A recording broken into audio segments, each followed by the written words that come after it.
This is our really great panel, one I really like. It is the art of the deal. And hopefully there's been a lot of deal making going on at this conference. And we are very excited to welcome our distinguished panelists for this particular session, which includes some very good friends and friends of the conference as well. And so I'll just go quickly through everyone in order here, and then we will just get to it. So first, to my immediate left, very, very talented and proficient producer and director, our good friend J.D. Freixas is here. He's with Ancestor Group, and he is, again, a producer-director, done many amazing projects, including one that I really loved, Vandal. So welcome. Welcome back, my friend.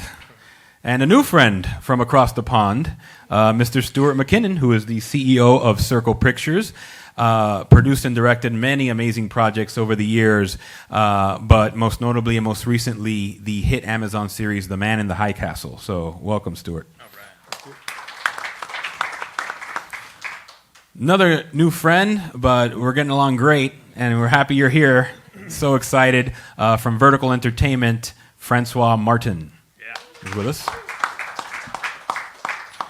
And last but most definitely not least, our producer, former executive extraordinaire, also a graduate of the U, and a longtime MMFMer, Matt Stein. So let us begin. From the Godfather to the Cuban Godfather, right? So just pick it up from there and just talk a little bit about how you put the deal for that project together. Cuban Godfather arrested, and I was just obsessed. It was just like I couldn't stop reading about it. And, that was about 2007. So, like, Google wasn't Google. It was like you had to go into the microfilm and print pieces of paper out and, take a duffel bag of papers home type of deal. And, I was just, that was kind of where it came from, for sure. I just started researching, highlighting FBI documents, names, and going after it. And I eventually amassed enough sources. Detective Battle, like is mentioned in the trailer.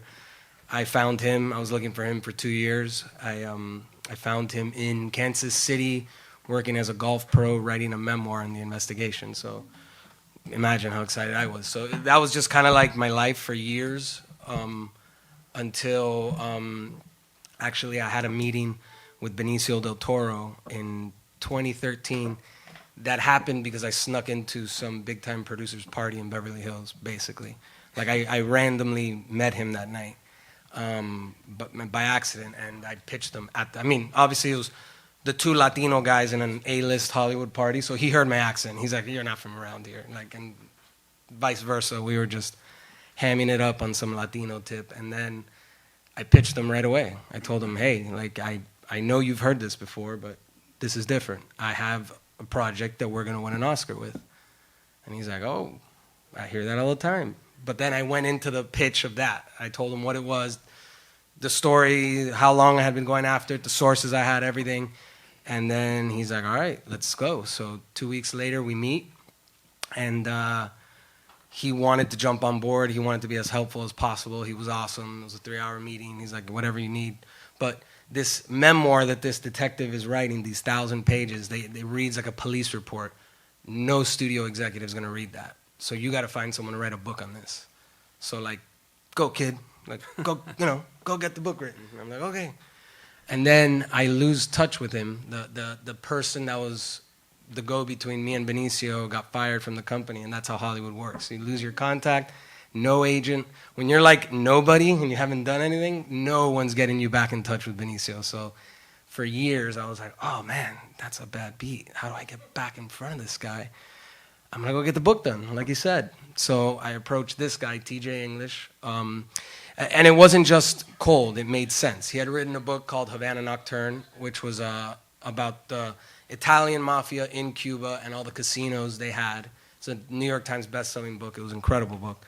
So I figured, well, my story starts where that one ends. This could be the sequel to that. So you know, I go long to give you guys just the tips that I hope somebody would have told me, like my agent telling me, no, he's too busy. He's one of the biggest writers in the game. Like that it's a waste of time. Let's find someone more realistic. I was like, no, I want him. He's the best one. Like, what's he gonna? He might say no. So what? Like, let's go. It took weeks to even get and threatening to leave him for him to even get in touch with TJ's agent. He did. TJ comes back, says, I've been wanting to write a book on these guys forever. I know all about them. So he jumps on, and then, we get to it. The one thing I did want was to sell the project off his proposal. I didn't want to wait a year and a half for him to write the book, so that was kind of like part of the deal. Like, hey, I want to sell this. It was 2016. Obama had opened up Cuba. Hollywood was going to Cuba. It was... Clooney, Jennifer Lawrence, they're all announcing these Cuba projects. I'm like, okay, we got to go now. So we did. We went out with the proposal, and my life changed. Bidding war broke out, and it was incredible. Every major studio bid on it. Every filmmaker I've ever wanted to work on, from Ridley Scott to Paul Greengrass, were, fighting for it. It was incredible. And, obviously when those offers are coming in, like the offer, I'm seeing my student loan debt, like, just erase. I'm like, yes. Like, it worked. Because, you never know. Like, as you guys know in this business, you don't know what is going to get people excited and what's not. I've had projects after that I knew for sure was going to be another bidding war. Nothing. So it's like, so that's kind of how that one happened. And then we ended up, the offer that came in, the magic offer that I always like to talk about, was Paramount Pictures came in with their bid for Leonardo DiCaprio's company to produce with Benicio del Toro to star. So the universe came back around, and that was like that moment where it's like, I knew it. If I got the book done, it would come back. And it did. And when I talked to Leo's people in Paramount, they were telling me how it went on the other side. How they called Benicio, pitched him the thing, and Benicio was like, I know that kid. I've been thinking about him. Whatever happened in that project? So it was just like a serendipitous kind of moment. So that's kind of how that all came together. Excellent. A young Al Ruddy. There he is. Making moves. But yes, no, that's an incredible story and an accomplishment. So congrats on that. I want to jump over to Francois, who's new with us this year. Just start by telling us a little bit more about yourself and your previous work and your work now with Vertical. Sure. Hello. So I started at Miramax Films in 2001, dating myself a little bit here, as a marketing assistant. Also met a young Matt Stein there, so that's how long we've known each other. Sort of rose up in the ranks to become a junior marketing executive. 2005, the Weinstein brothers split up from Disney and formed their own company, the Weinstein Company, and they took me with them, along with Matt and a lot of other executives, to form this new company. And throughout the years, started taking on different roles within marketing. Started off in media, then operations, then strategy, then digital, to the point where basically at the end of the company, in 2018, I was co-head of marketing. So basically overseeing the marketing of 10 to 20 films a year and Academy campaigns, and being the primary conduit to talent and producers and representatives, reps of what our marketing plans were. And during that time also, they had me take on a content sales role, which was monetizing our content after it would pass through our pay one deals, meaning, the film would come out, it had home entertainment, it'd go on HBO, and then after that to help monetize those later windows. So sort of fast forward to Vertical, ended up with Vertical, brought me on board as basically a biz dev consultant as they are a growing independent company to help fuel their growth and to help monetize their growing library of films. So through the relationships that I've built over 20 years of in the business, between, opening doors to be able to sell their movies to Amazon in Canada, or to sell their movies to later windows of their movies to TV networks where they had never really been able to monetize their films. And they have at least over 100 films in their library. So that's where I'm at right now. And then I also advise them and a few other companies on their theatrical marketing campaigns. Excellent. And so we'll speak to your counterpart here, Matt Stein. Jump in there, and obviously you have experience on both sides as a producer trying to make your own deals as well as when you were an executive.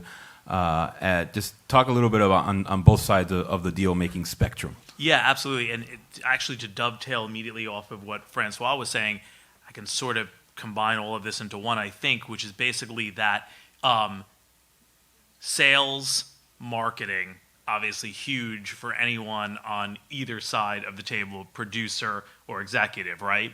And one of the things that I learned over the years is, we go out as a studio executive, we would go out and we would make the movie, but eventually we turn it over to these guys and they have to market it, right? Now, hopefully we're delivering them a really good product.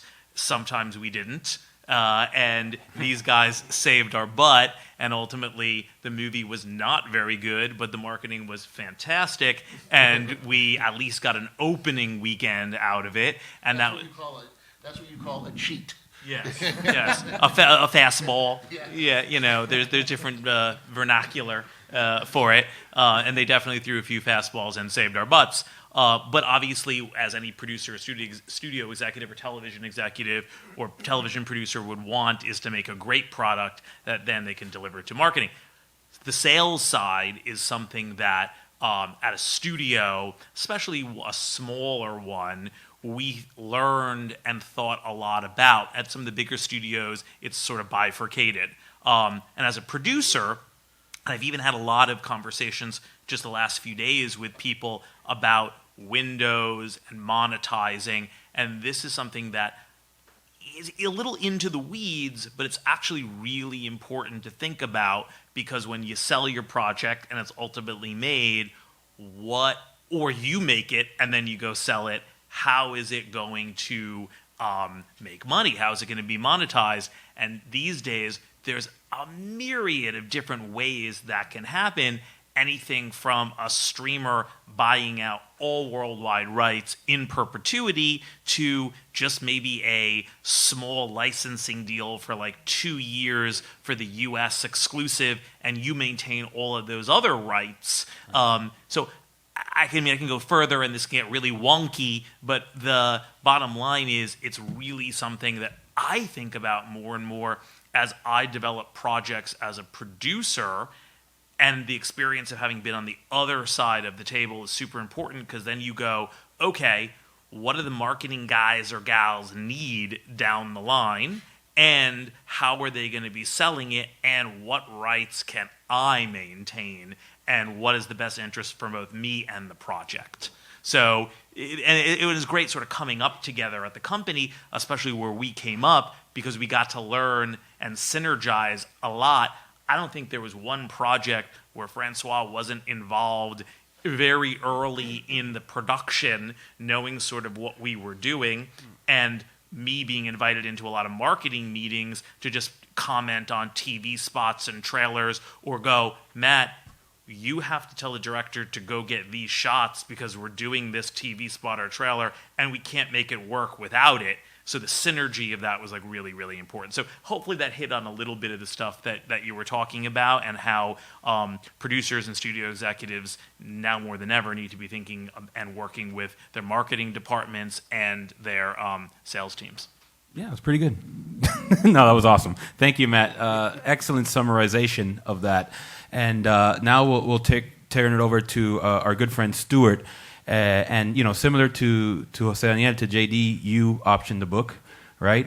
Philip K. Dick novel, just legendary writer in his own right. So talk a little bit about that process of how you secured the rights to that, and just sort of the, as much as you can share of the deal making aspects of putting High Castle together. You grab the mic. There was a panel the other day, I think yesterday, I'm losing track of time, but I think I spoke a bit about this already. But Man in the High Castle is a story about a what if. It's a basic what if, a short novel that's probably around 100 pages. I'd read it as a teenager, and I mean, it really had a big impact on me. It was the story. This is from me in Scotland. As a European post-war baby, and here was a story which said what would happen if Germany and Japan had won the war. And Philip K. Dick was in the 60s and 70s. He was a kind of he was very much he was a writer speaking of speaking to that generation, my generation, a kind of where everything was optimistic and hopeful, whereas this book was really downbeat and negative. It was really rather frightening. It was saying to us all a warning of how so easy it would have been if the world had gone, if the winners of the war had been the Germans or the Japanese. So flip forward about 300 years as I've got older, and you accumulate these skills of putting these things together. It's always, I really love these discussions where you get different perspectives from different producers. Absolutely. And there's always a kind of long journey where you spend years putting these projects together. And I always tell this story. There's a radio program and it's been running for about 30 years on BBC Four in the UK called Desert Island Discs. And there was a producer. The program, the format is that the famous person comes on and they're asked to tell the story of their lives, and they then play records that have had an influence on their lives. And my wife called me through one day and said, "Oh, it was this guy I know was being interviewed and telling his story." He was a producer, famous producer, and I had worked with, so I was fascinated to hear this story. Anyway, the thing that why my wife had called me through, he'd said, "Do you know how long this project took to get to screen?" It was around 7 years, and my wife thought this was hysterical. I'd been working on a number of projects. Man in the High Castle, probably for 30 years. Wow. So I wasn't working at it for 30 years, but it was, you accumulate stories, all of us, I think, through the films you see and the stories you read, television dramas you watch. It's either scenes or the whole package, some of the classics, I think. Dickens was a writer who really influenced me at school, where the English teacher who thought I was really dumb, one of the lowest performers in the school, I think. But I identified him as a man called Gradgrind, a character from one of Dickens' novels, kind of really grumpy, mean asshole. And throughout my career in the business, I've seen Gradgrinds. It's given me a kind of way of identifying, pigeonholing different people you have to work with. So the stories that this was one of these stories, and it was through a series of accidents, as you've described. I had access to the estate, and Philip K. Dick has sadly died quite many years ago, and his daughters had always protected this book, and which is, for me, was interesting because it was America embracing fascism, and the dilemma that created for America and for the Americans. Some of the characters embrace this new world. And what interested me, my primary interest in the story, was the children of this family who had embraced fascism. These children their history was a history told by the fascists. So they had no sense, no understanding of a prehistory. And here were their parents who were embracing this world. And you see the family slowly divide, the son and two daughters, taking positions ultimately at the end of the season, where one of the children rejects their parents and their family. So my interest in the story was the brand. I knew I could get it made if I got the rights. It was a kind of global brand. But what was really interesting was what the story said, which I thought would resonate with a contemporary audience, as I think many of the classics do. I've always been fascinated with the fact that I could give my kids books of Dickens or some of the classics that I'd enjoyed, my parents had enjoyed, and many people before had enjoyed. There are some stories that carry these, this is my interest, the stories that carry some sort of universal themes. And I think that to me is commercial, because if you have a story that worked in the 18th century, the 19th, the 20th, and the 21st century, it will have an audience if you get it if you shape it in the right way. So anyway, I approached Dickens' two daughters, who both media savvy. One is a brilliant screenwriter. And I had to talk them over some years into agreeing to let me do it, because they were concerned that it would be exploited in the wrong way. So they were protective of their father and protective of this book, and knew what the industry could take it in one way or another way. And long and short of it, I brought the BBC into it. They funded development. I appointed a really prominent writer who was a friend in Scotland. And sadly, after about a year's work on the script, he died. And the estate were very good. They extended the option. There were a lot of people, because it had come into the market, everyone in the world was after this novel. But we retained the rights, and they kindly extended it for another, I think it was 2 years. They gave us another 2 years. And I appointed another writer who's a friend, who's principally a theatre writer. He wrote he wrote 9 of the episodes of Silent Witnesses, which was screened in the US. And by chance, he had just bought the novel. He'd read it like I had. He's my age, and he'd read the novel as a teenager and just rebought it. It was republished. Anyway, we worked 2 years on that. BBC loved the project. But then the BBC said, this is so expensive. It was a 6-part series. And it was a choice between they funded my project or Jane Campion project, which was an extraordinary series. Anyway, the BBC said to me, look, Stewart, you can set this up in America. And I said, well, if I put it in America, to place it with an American studio, it will have an American perspective. And I'm a European. I wanted to bring a European perspective to the storytelling. So anyway, I lost that battle. He's now Mr. I better not tell you who it was, but anyway, he said, look, Stewart, we know you're about to run out of rights. Could you put this in production in 3 months? Wow. From today. And he gave me a date, and so all producers say yes when anyone offers you money. Good advice. So we did. We shot. It was a really, producers can bore you with these anecdotes, but anyways, it was really. We were 3 weeks away from shooting in Canada. The Canadian government decided we couldn't shoot in Canada because of wrangle over tax. So we moved within 3 weeks to shoot in Seattle. So the pilot was shot in Seattle. But while we were shooting the pilot, Amazon decided they were going to commission 10 episodes. Wow. So and then it was every year we would be writing 10 episodes, shooting 10 episodes. The marketing that we talked about, there were 24 divisions dealing with marketing. Every 3 weeks we'd go on marketing. It was just, for me, I should say there are 2 of us in the company. It's a tiny independent company. I had a bigger company which grew and grew for the last few years, and I wanted to retain my ability to choose and spend these mad years developing the stories that I really wanted rather than building a business. So it was built by a very small company out of London. And I had wanted to, just if you could Sure. bear with me, I wanted to compare this with I made 3 films since then, but one of the films was, it was just to compare. I'm not allowed to tell you what the budget are on these shows, but I'm told by the trade press that each episode costs around $10 million, and we made 40. So I didn't give you this figure, but that's what's said by the industry. This is, from a European's perspective, an enormous sum of money. That doesn't include the marketing of this, Right. which was beyond compare. So in parallel with this, I was approached by, his name is Sir Ronnie Hardwood. He is a genius writer, very elderly. He just writes great plays. And I was offered a play of his, which I didn't think was that well written.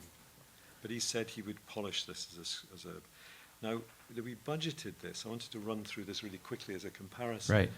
We bought the rights to it, and it was a call I could make to the BBC, and they said over the call, we will fund the development, we'll buy the rights, take this, and he would write the screenplay. Now, we budgeted it around, this is for a movie, £5 million. Now, if you compare that with the $10 million for an hour and $5 million for A feature, right. feature. Now, how that was structured, I don't know if this is of interest to the budget, but the broadcaster puts up, the BBC would put up about £1.2 million. Half of that was a license fee to allow them, they had the domestic rights to show 3 times in the UK over a 15-year period. You could extend it and you had to pay you a bit more for that. And the rest was a stake, an investment, an equity investment in the film. So it was about 1.2. It was a tax break of about 15. And we raised about 2 million in equity from private investment. But we could not fill the gap. And we had started the production, and we were really struggling. And the cameraman, who was a friend, had worked with Dustin Hoffman. Dustin Hoffman has a house in London.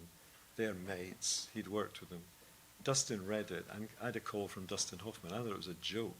Dustin Hoffman.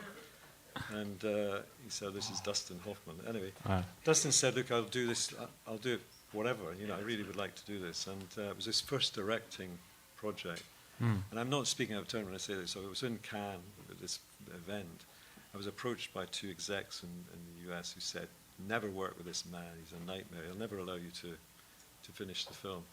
He was the nicest man. Anyway, Right. That's not an aside, but anyway, very quickly, as soon as we'd appointed Dustin, I could put together this cast, and it was like the sort of dream cast of a producer, the English cast, the great of and it was. We made this film. We had an investor. I don't know if I can't say much. I can't tell you. This is very fine. I apologize. I'm not going to tell you. I'll get myself in trouble. Anyway, I had a call where someone rang from New York and said, "I'll put $1 million in the film if I can have my name as an exec producer." So my conclusion in this conversation is, anyone who's got £1 million, I'm very happy to put their name on the next film. As, EP. Once again, take the money. If you could raise your hands now, we'll take it. Yeah. Anyway, I want the final point that this film was. It was a man called, unknown in the industry, as a sales guy, rang me. He's called Harvey Weinstein. I think he's now in prison. But and he said, "We're familiar with him." I was overseeing the marketing campaign. We were just whispering to each other. We knew where you were going with this story. It's Quartet, isn't it? Yeah. I was like, "Yep." Yeah, so But it's a great segue. and within, I can tell you, within a few months, you will know the figures. I know the figures. My God, there was a lot of money made from this film. £5 million film made a lot of money for Harvey's company. And I got a few months later, from the bankruptcy court saying, "Stewart, you're in line for, you've got to make a claim, and 400 years you'll get Throttens Halfpenny for your." So the moral of the tale, I don't know what the answer is, other than I'm looking for £1 million exec. It's out there somewhere. No, that's a great story and a great segue. Talking about our next panel is going to have some great indie filmmakers as well, and sort of how you package and sell these movies nowadays. So Francois, if you want to just kind of jump back in there in terms of speaking now to our independent filmmaking community who maybe has a film in post-production or about to do the festival run, what tips can you give them in terms of making deals with distribution companies nowadays? Well, I think having someone to help you navigate that is key. A sales agent, producers who's pretty hooked in. I'm available if anyone has something as well. I do freelance and work independently, representing producers and content that's already finished. I think that it's a hustle game. Kind of like these guys have been saying, you have to get lucky. It's who you know. It's just getting it out there. It's mailing all the festivals and following up. If you don't have someone representing you, and just getting it in the right hands of whoever's going to be that decision maker. You're probably going to hear 1,000 no's, but maybe there's going to be that one yes that at least opens the door for you. Absolutely. And JD, obviously you made Vandal. Talk a little bit about that process in terms of getting that film made and finally out into the world after its festival run.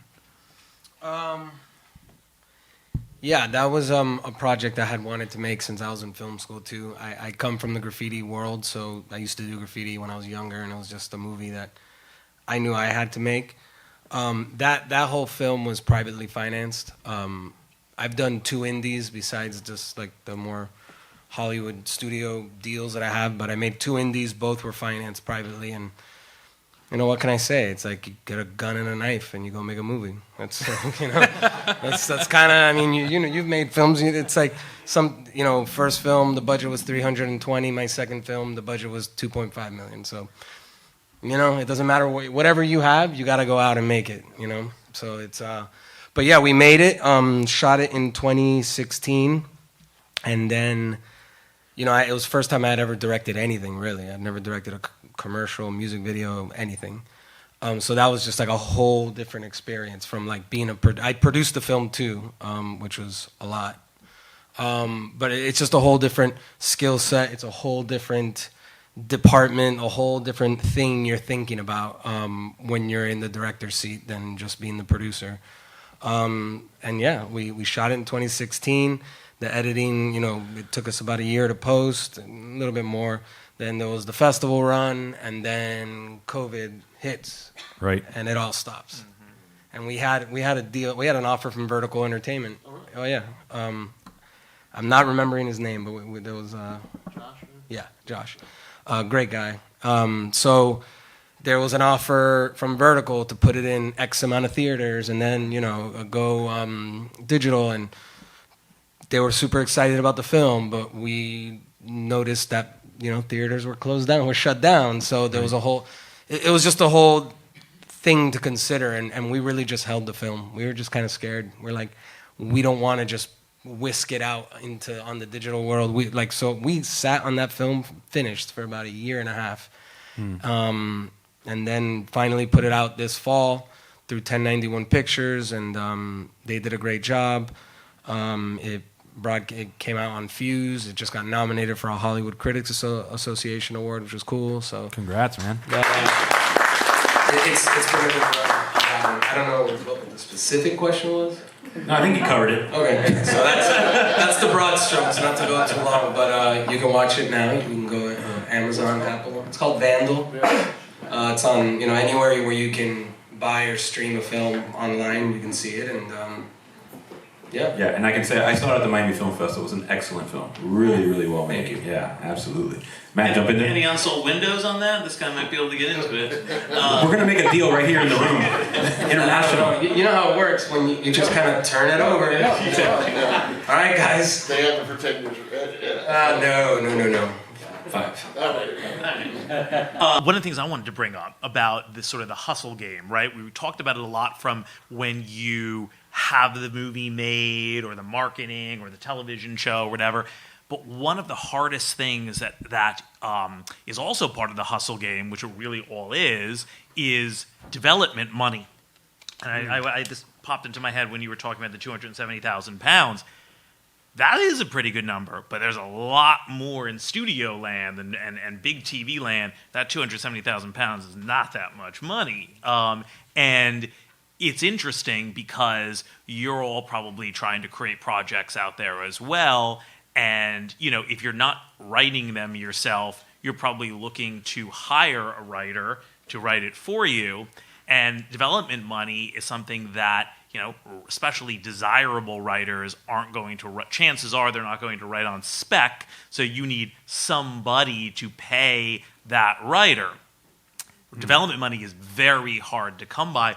Oftentimes much more difficult than production finance money because it's extremely speculative, whereas at least with production money, okay, it's going towards making a movie. Whether or not that gets recouped is a question mark. But development money, you could spend 4, 5, 6, 8 millions of dollars in writing scripts with real professional Hollywood writers, and ultimately it could be a write-off because it never gets set up or never gets made, but that's just part of the game. So one of the things that a lot of producers like myself look for are alternate ways to get development money to get projects made and hire real deal writers. And so this is something that I was doing as an executive when I worked at Live Nation, was we were paying real deal development fees to real deal writers to generate projects, to create packages to then go sell to streamers, networks, and studios. And now in transitioning back to being a producer, I work a lot with the Warner Music Group, who's also spending development money, real deal development money, to make projects. Now, it's weird because you would go, wait a second, Live Nation does concerts. They're spending development money on projects? Well, they were. Warner Music Group, wait, they, have Lizzo and Ed Sheeran and all they're making movies? Yeah, they are. So it's long story short, part of the hustle game is looking for alternate ways to find the money, and there's a lot of money available in some unusual places. Yeah, nowhere to look for sure.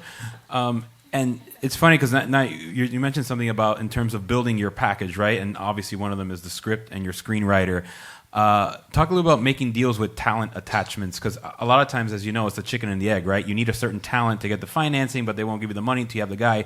How do you kind of maneuver those murky waters of getting the right talent attached in some kind of official capacity to trigger that financing? You want me to?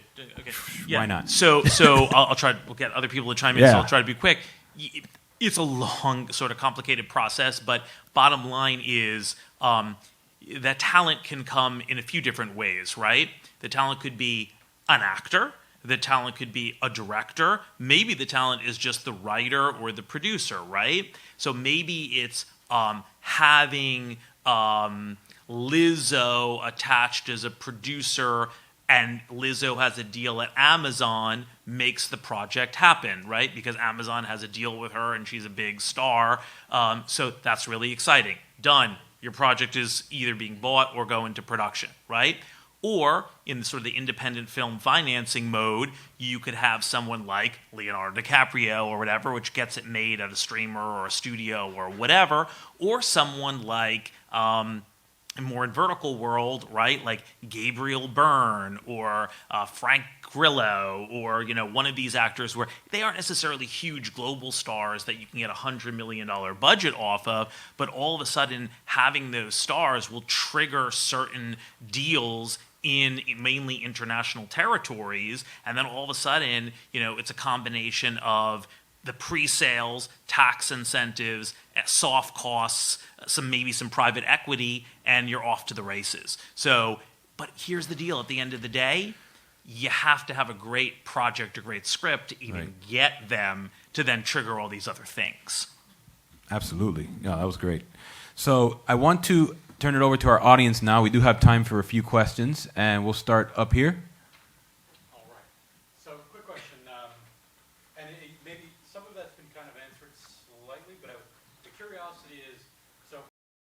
Yeah. So, no worries. So, like, for example, the Warner Music Group that I mentioned is actually development financing a bunch of my projects right now.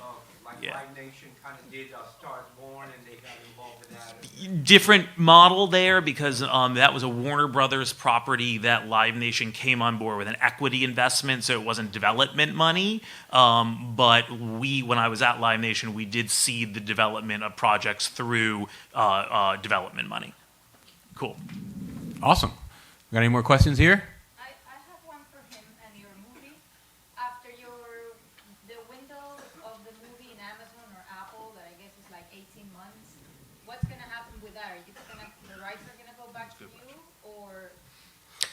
It's not exclusive to any streamer. It's 1091 Pictures was the company that put it out. So anywhere where you could buy or rent a movie, you can go there. It's not exclusive to Apple, Amazon, any one of them. It's under their control for about 5 years, and then, I'll get the rights back and be able to make a new deal. Either move forward with them or place it somewhere else, just... Absolutely. But can I say... Yeah, Stewart, jump in there. The real issue of funding these shows is the streamers... If anyone's... If you were putting up money for a show, 100%, and you want 100% back... And so the kind of independent sector, the studios will 100% fund a show, but the independent has to cobble together. Right. And the balance and the structure of financing a show is, tax credit, some initial investment, some pre-sales, but balancing a pre-sale so you don't give away the value of the show until you fully finance the show. So from a European's perspective, you always try to not to pre-sell into America, biggest market. If you can hold back on that, fully fund your film, 100% finance your film, and you retain America, then you have a value to provide the investors with a return.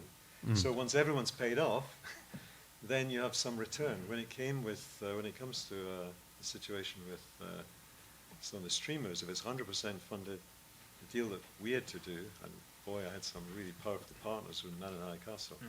They take it all in perpetuity. But I would say to independents, and I've worked quite many years in the industry, and that within other independents, you usually spend a lot of money with the lawyers on ensuring that you get a percentage of the back end. The percentage you fight to get the percentage of the back end, I know very few independent producers who ever see that return. Right. It's a warfare it's a war of principle. I wouldn't argue. I've always argue for it, but you rarely see a return.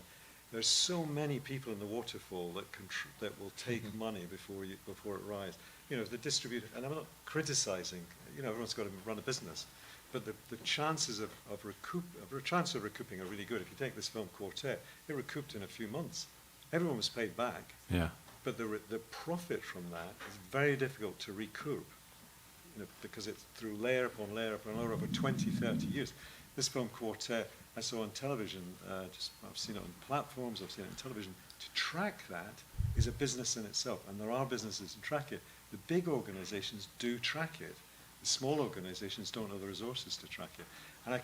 And I've done modeling on this, with colleagues to see where the amount of money that's lost to the creators of this independent material. But I would like to say one other thing, that one of the things that I personally find really interesting is an important in terms.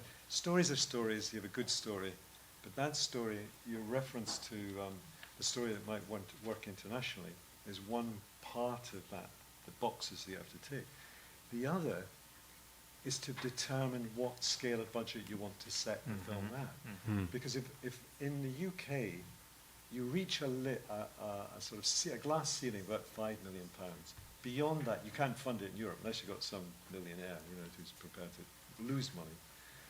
The studio film can go to any kind of level, but there are a whole range of films that are lower costs, and over the last few years I've been working with people who are working on YouTube and emerging, making films where no one is paid, really making really great stuff. Really good stuff. So I think with the technology, it's potential. There's some films you just cannot make on a low budget. There are others, and that is where, if I was starting again in the industry, I'd be working in that lower cost, not wanting to work in independent, but designing ideas which could be made with some public funding in Europe, an investor or a couple of investors, not worrying about back end or making money from it, as a way into the industry, as a way of kind of establishing your credentials. Right, and getting some credits. Right. And you will get talent. Producers, writers, directors, a lot of people in this industry who are generous, who will support that kind of initiative. This kind of forum and this take the fee, basically. That's right. Just take the fee. Don't worry about the back end. Take your fee. You're probably not going to see the back end. Just get paid and on to the fight next. for the upfront. Exactly. Yes. Take it when you can get it. Absolutely. Well, we've taken a lot of great advice from you guys and given it to our amazing audience. So thank you guys. This was The Art of the Deal. Big round of applause to our amazing panelists.